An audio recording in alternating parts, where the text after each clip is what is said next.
Good morning. I'm Alyssa Armstrong. I'm the ERDC counsel, and I'm here today to give you your political activities training. So let's get started. We start off with a introductory slide that explains that this is the political activity scenario for applying the Hatch Act and DODD 1344.10. This is provided by the Office of Counsel, and it is an Army requirement for this year's election year. We've all seen a lot of contentious activities already, and as federal employees, we have additional responsibilities. So we want to make sure that you're trained on Hatch Act prohibitions and what you are allowed to do. So we'll start with scenario one. A contract employee has several photos of the sitting president in his or her office space in an election year when the sitting president is running for re-election.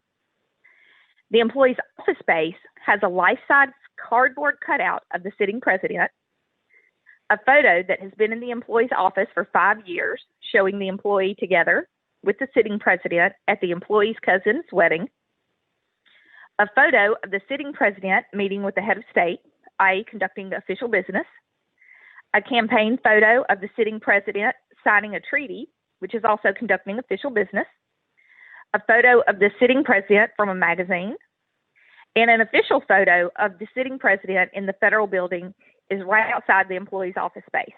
I think we've all seen those in our buildings. The employee has a partisan mug, hat, t-shirt, screensaver, and an elephant or a donkey in their office space. Meanwhile, CNN and Fox News is on in the corridor discussing the upcoming partisan political election. So we have a lot in that first scenario, and we're going to go over to slide 3, where the questions about what we can and cannot do in that scenario. Which photos or albums may be displayed or why? The cardboard cutout of the sitting president, so a life-size Trump cutout. Does it matter if you can't see it when the door is closed? The cardboard cutout of the sitting president could not be displayed in your office. I don't know that any of us have a cardboard president in our office, but if we do, that needs to be removed. What about the photo that's been in the employee's office for 5 years that shows the employee together with the sitting president at the cousin's wedding? Yes, that may be displayed. That's a personal relationship that took place before he was in office. That may be displayed. So what about the photo of the sitting president meeting with the head of state conducting official business?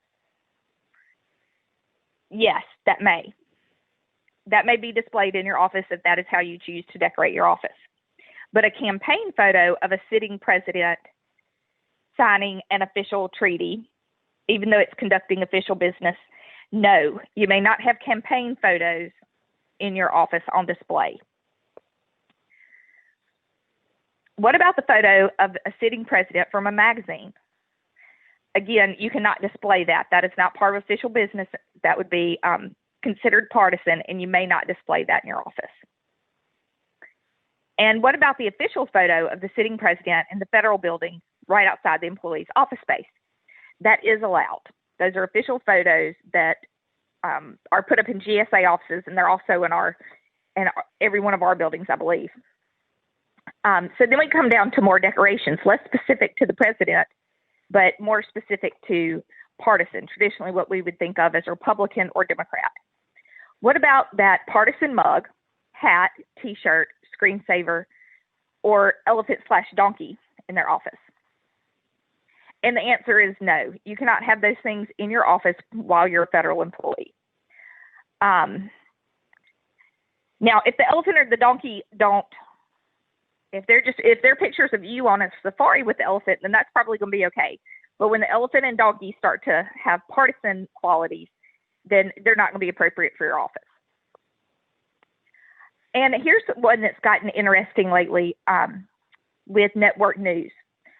Is CNN or Fox News considered partisan when it's played in the corridor or in the cafeteria? And although those channels may have leanings one way or another, they are not considered partisan, and they are not a Hatch Act issue. So those are allowed. Now, we should not be playing those on our computers at work because we should be working. So You know, you shouldn't constantly be streaming news on your computer while you work. And that takes us to our second scenario, which is slide 4. A small business employee is on duty in the federal workplace wearing a government uniform or badge.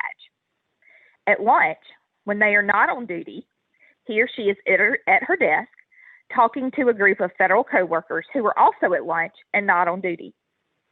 All of them are advocating for one or more candidates in an upcoming partisan election. Does the rule that prohibits partisan political activities in the workplace, which means no political activity while on duty in a federal workplace, wearing a government uniform or badge, or using a government vehicle, allow this activity? So in scenario, we'll go ahead and go to the next slide, to slide 5, where it asks the questions about this scenario. What about if the employee is sending partisan political emails to friends from his personal device or account while working in the federal workplace? So this is when he's at lunch. When he is at lunch and not on duty at your desk in a federal building, you may not send out those types of emails or that kind of conversation in a federal building. One may never engage in partisan political activity in a federal building, regardless of whether you are on duty or off duty. What about if the employee is teleworking at home and sits at home talking on the phone with her friends during her lunch period when he or she is not on duty and advocates for a particular party in an upcoming election? If you're at home, i.e. teleworking during this time, and not on duty, then yes, you may use your personal devices to advocate or have conversations with people during your lunch break about political partisan activity. If you are teleworking and on duty and using your personal phone or account, you may not do that, because then you're on duty. Even if you're teleworking from home and you're talking from your personal phone, you're still on duty, and so you may not participate in partisan discussions.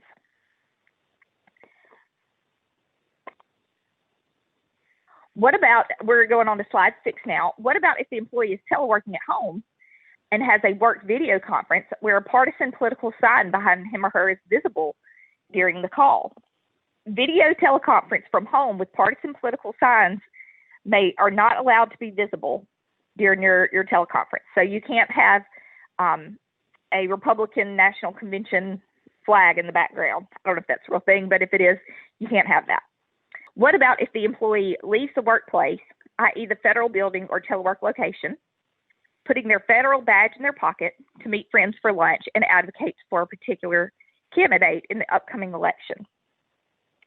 Your lunch, when you're not on duty, when you're temporarily out of the federal building, that is okay. You're allowed to do that. So if you're working today and you decide to go meet friends for lunch and you remove your badge and y'all are at a Tommy having lunch and no one can really tell you're a federal employee, there you may engage in political conversations. But you may not do that in the cafeteria in our building. So there's some nuances there. What about if a federal employee is on duty, wearing a government badge and in a government vehicle, talking either on the phone or with other people in the vehicle, advocating for a particular partisan candidate in the upcoming election? You're in a government vehicle and you're wearing your badge, so no, you may not. That government vehicle is an extension of federal property, and so you're not going to be able to partake in political partisan discussions even there. So let's go on to scenario 3, which is slide 7. An engineering employee is inspired about the upcoming partisan political elections and wants to be involved. The employee decides he or she should participate by asking for political contributions for a partisan candidate on personal time. Is this okay? What if the employee would like to distribute campaign literature? Is that okay? What if the employee is an SES or military service member? Does that matter in our analysis? So we're going to start from the top. Asking for political contributions. No, you may not ever do that. We're not allowed to partake in fundraising. What about distributing campaign literature when not on duty? So there are actually two types of employees when it comes to partisan activity. There are restricted, and then there are further restricted. So if you fall into the less restricted category, which most of us do, then yes, you may distribute campaign literature. Now, if you're an SES or SES equivalent, then you're considered further restricted, and you may not distribute campaign literature. You are much more restricted in what you can do when it comes to politics. What about using government equipment when not on duty to make partisan political contributions? And the answer to that is no. You may not ever. You may not use your laptop from home even when you're not on duty to contribute to a campaign. What about, this isn't as big an issue since not many of us are going into the office right now in our personal vehicles, but what if you have a partisan political bumper sticker on your personal vehicle? How about when it's parked in a government lot? Bumper stickers are not restricted. They're okay, but I believe you're limited to one political bumper sticker. But you don't have to remove those even when we go back to work. Now, there are further restrictions for military members. Military members wearing a uniform during or in connection with a furthering political activity. There is going to be an issue for those of you who are in service wearing your uniform to any type of official event. It's irrelevant whether or not the media is there. You need to look just like the rest of the civilians so it doesn't imply a military endorsement of that candidate. So now we're on to scenario 4, which is slide 9. Slide 8 was more information about our scenario 3. So scenario 4 says an attorney employee plans to attend an upcoming Black Lives Matter protest. Is there any restrictions? The employee plans to vote in the upcoming partisan political election and make a personal political contribution to a candidate when not on duty. All of that's okay, right? The employee is also interested in working as a campaign volunteer when not on duty. Is that allowed? What if the employee is an SES or military service member? Does that matter? As we just learned, that is going to matter. So something that's really become an issue for ethics officials are whether or not the Black Lives Matter protest is considered political activity. And it is not. It is not considered a Hatch Act issue. Therefore, you may attend in your personal capacity. That means no government apparel or badge, no use of government equipment or vehicles, and you would have to attend in off-duty hours and not give the appearance of a DOD endorsement. You would need to make clear that the employee does not represent DOD. You are there in your you are there in your personal capacity. Service members are subject to additional limitations. And if you're a service member and you have questions about this, please contact our Office of Counsel and we will help you work through that more thoroughly. So what about voting? You're allowed to everybody is allowed to vote. So there's no restrictions on that. You're allowed to make a personal political contribution when you're not on duty. And working as a campaign volunteer when not on duty is one of those situations where we see the differences between less restricted and further restricted. You may work on a campaign when not on duty when you're in the less restricted category, but you may not do that if you're in the further restricted category, such as the SES or SES equivalents. So now we go on to scenario 5, which is slide 10. Planning employee loves social media. Employee tweets and friends and follows as much as he or she can. For the upcoming partisan political election, employee uses social media to follow and support his or her favored partisan political candidates. Employee finds it hard to stop using social media, even when at work, but he or she heard there are rules for what is allowed on duty. In what social media activities may the employee participate and when? And slide 11 is also scenario 5. It says, may the employee use social media in an official capacity for partisan political activities? How about using social media for political fundraising? What if the employee is an SES or military member? Are there additional restrictions? Everyone is allowed to, when it comes to social media, everyone is allowed to post, like, share, tweet, retweet, friend, or follow a partisan candidate while off duty and away from the workplace. You may not do this while you are on duty or in a federal building, and this includes telework. So you may not do that during the hours for which you're reporting to duty, not even if you're using a personal device.